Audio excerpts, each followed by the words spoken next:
helped a friend move up here originally, and he told me, you got to come back up here. What are you doing in Miami? This place is awesome. So packed $150 in my pocket, got in my truck, and kissed my mama goodbye, and came up here. That's Chris Garcia explaining the origin story of Hola, Cuban Café. His wife, Marisol Triana, goes a bit deeper. Well, we were down in Miami at the time. That's where we met. And it ends up being, well, frankly, he was a bar back and I was a bar fly. And we got to talking. He kept talking about Amelia Island. And there came a point that I said, I don't want to hear it anymore. Like, either do something about it or let's move on and figure something else out.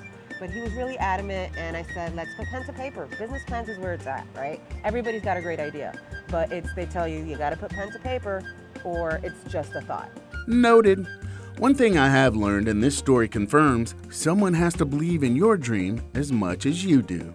The person that we were speaking to, this gentleman named Bill, he was from Tampa, and I feel like we got lucky on that because he was able to understand what it was we were trying to bring.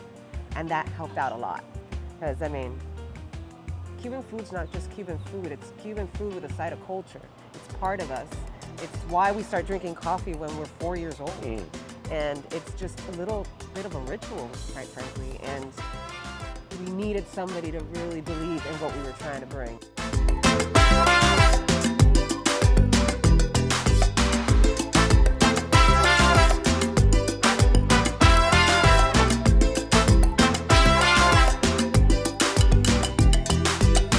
Marisol shares what they are most known for.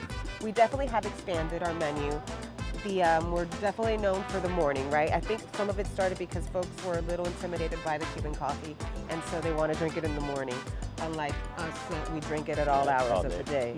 And so we definitely have a big breakfast crowd. And one of our biggest sellers might be our breakfast empanada, which is scrambled eggs with we had to explain it to some of the non-Cubans, and the best way we could come about it was, remember, it was a Cuban Hot Pocket. A Cuban Hot Pocket.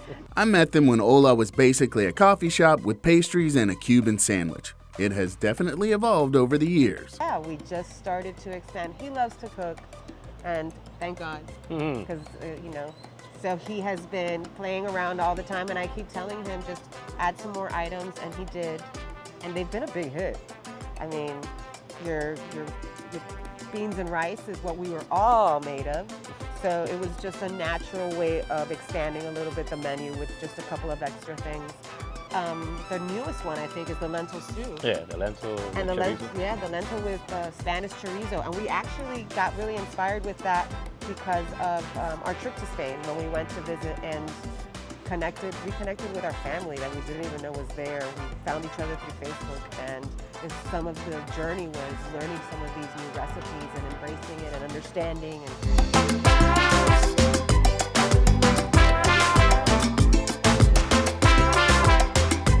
Well, it's my favorite part of the event is when I get to sample all of these delectable dishes.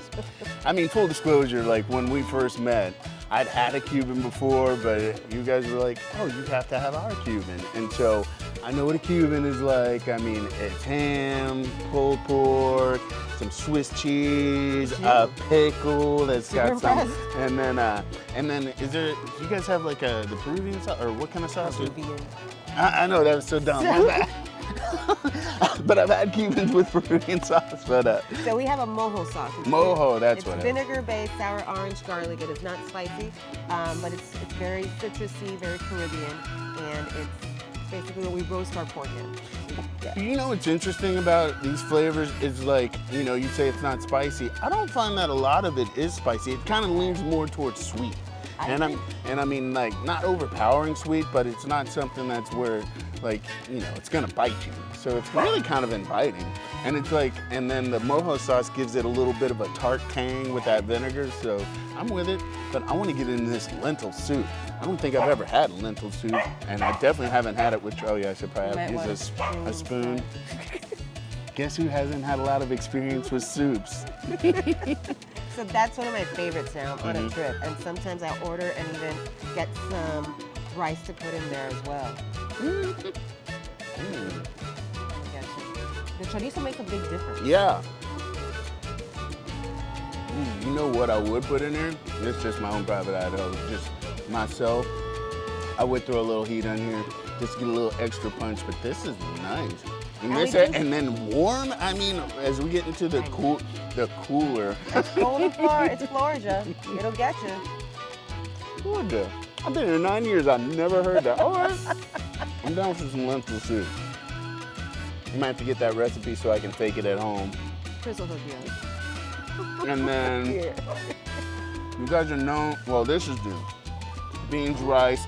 Making a mess. And pork. Also, like. That'll be prepared the same way that it is for the sandwiches. The beans are a family recipe that is also a big favorite as well, because of we also use that for our soups.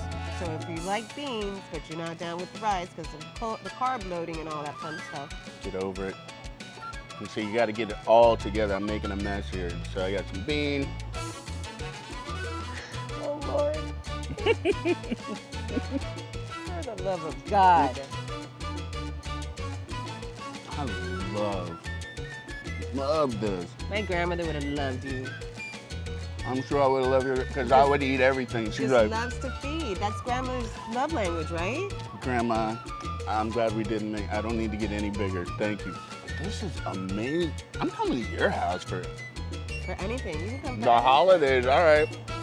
This is what we eat for the holidays. Mm-hmm. I remember as a kid I would get upset because I would ask my mother what all the other, like, what's corn souffle, what's pecan pie. Yeah, you can miss me with all of that. I don't like pie. Mm-hmm. But I like to go outside the box with my holiday dinners too. You know, it's not always traditional. So this is. You're so stubborn. I am. I've got a lot of issues. I'm working that out in therapy. I'll eat them. I'm gonna eat my feelings. I've done that too. Oh my goodness. So these are new. Some definite additions to your flavorful inspiration here. These are what people kind of know you for, Yes. the grab and go in the morning. The grab and go in the morning. So we'll have, for instance, these are the empanadas, the egg, ham, and cheese empanadas. So they're really cool too because you can just eat them. I mean, I am all about that. I'm commuting, it's just like, You got your guava and cheese, the croquetas, which is what every little kid was brought up on. Croquetas. And then the ones that look like hush puppies are a big favorite. They're actually mashed potato with ground beef inside. It's called papa rellenas. I have had these, and you dip it in that. Yep, that's a mojo sauce which has a little bit of kick, but it's all relative. I don't think it has.